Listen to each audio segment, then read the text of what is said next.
We've all had to grapple with a new lifestyle of little to no contact with the outside world and others.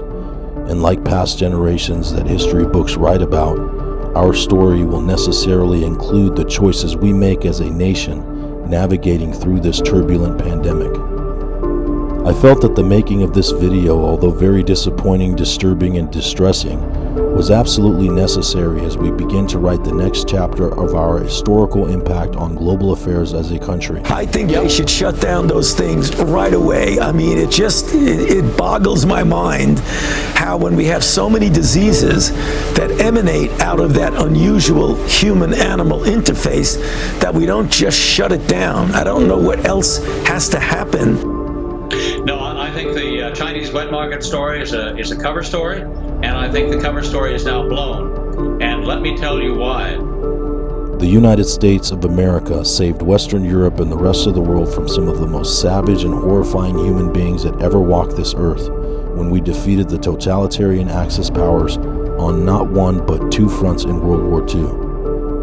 The main challenge that we're facing now is that the second most economically powerful country in the world is clearly demonstrating a level of censorship, intimidation, and propaganda that is unsuccessfully attempting to pull the wool over the eyes of the rest of the world, including the American public.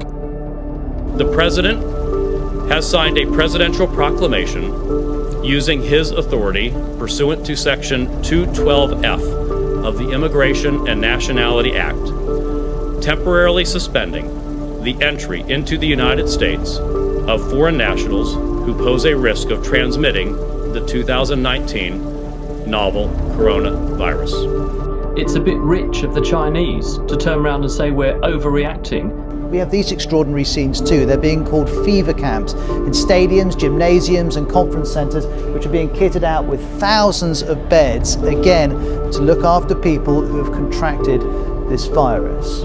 China increasingly seeking to control what people know, and that was the problem in the beginning. The data suggests that COVID-19 was a direct result of Chinese government negligence and disregard, as well as the epic failure of the World Health Organization in responding to the many false claims made by China from November of 2019 to late January of 2020.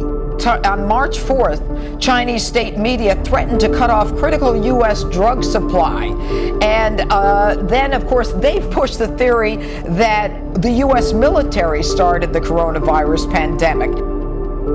According to the BBC, Tedros graduated from university in Ethiopia in 1986 with a degree in biology, and he went to work as a healthcare official in the regime of Marxist dictator Mengistu Mariam. He later joined another communist party called the TPLF, who played a major role in overthrowing Mariam in 1991. The New York Times reported in 2017 that Tedros was accused of covering up 3 cholera epidemics in his home country Ethiopia when he was health minister. These outbreaks occurred in 2006, 2009, and 2011, respectively. Where we go from here should at its foundation be based on historical facts, science, and data.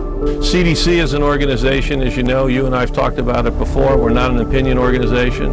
We're a science-based, data-driven organization.